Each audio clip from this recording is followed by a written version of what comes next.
Hello, ഇന്ന് വൈകുന്നേരത്തെ മേലെഴുകലൊക്കെ കഴിഞ്ഞപ്പോൾ ഒരു ആഗ്രഹം നടക്കാൻ പോയല്ലോ എന്ന് കണ്ണനാണ് ആദ്യം പറഞ്ഞത്. അമ്മ നമുക്ക് നടക്കാൻ പോകുന്നു. അപ്പോൾ പിന്നെ ഞാനും വിചാരിച്ചു അവനെയും കൂടെ നടക്കാൻ ഇറങ്ങാമെന്ന്. അപ്പോൾ ഇതാ കാണുന്നത് നമ്മുടെ അമ്പലാട്ടാ. വീട്ടിൽ നിന്ന് ഇറങ്ങിയ ഉടനെ അമ്പലം കാണാം. അപ്പോൾ കുട്ടി അവിടെ നിന്ന് തൊഴുതുകൊണ്ടിരിക്കുകയാണ്. കുട്ടി ചെരുപ്പൂര മറന്നു. അപ്പോൾ ഈ ഷെഡിലൊക്കെ ഈ നേരത്ത് നിറയെ പിള്ളേരെ കാണാം. ഇന്ന് പിള്ളേരൊന്നും ഇല്ല, എന്താണാവോ. പിന്നെ നമ്മുടെ അവിടെ ഫുൾ പാടായതുകൊണ്ട് രാവിലെ ആയാലും വൈകിട്ടായാലും നടക്കാൻ ഇറങ്ങാൻ നല്ലൊരു വൈബാണ്.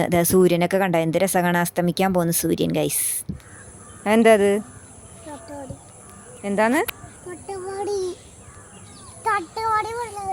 പിന്നെ അവിടെ നിന്നിട്ട് അവൻ തൊട്ടാവാടി തൊട്ടുകൊണ്ടിരിക്കുന്നുണ്ട്. അപ്പോൾ ഞാൻ അവനോട് എന്താടാ ചെയ്യണമെന്ന് ചോദിച്ചാൽ അമ്മ തൊട്ടാവാടി എന്ന് കേട്ടിട്ടില്ലേ എന്നാണ് അവൻ എന്നോട് പറഞ്ഞത്. അപ്പോൾ എനിക്ക് ഭയങ്കര സന്തോഷമായി ഗേസ്.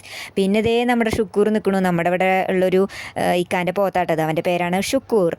പിന്നെ അവൻ ഈ പുല്ല് പറിക്കാനായിട്ട് എനിക്കൊരാഗ്രഹം അത് പറിക്കാൻ. അപ്പോൾ ഞാനും കുറച്ച് പറിച്ചു. പിന്നെ പോയ ഇൻട്രസ്റ്റ് ഒന്നും എൻ്റെ കുട്ടിക്ക് തിരിച്ചു വരുമ്പോണ്ടായില്ല. ഞാൻ അവനെ എടുക്കേണ്ടി വന്നു. വീട്ടിലെത്തിയപ്പോൾ നമ്മുടെ അപ്പുറത്തെ വീട്ടിലെ താത്ത പണി മാറ്റി വന്നിട്ടുണ്ടായിരുന്നു. അപ്പോൾ താത്ത അവിടെ തിരുമ്പാൻ നിൽക്കുന്നുണ്ടായിരുന്നു. അപ്പോൾ ഞങ്ങൾ താത്തോടൊക്കെ വർത്താനം പറഞ്ഞിരുന്നു. ബൈ.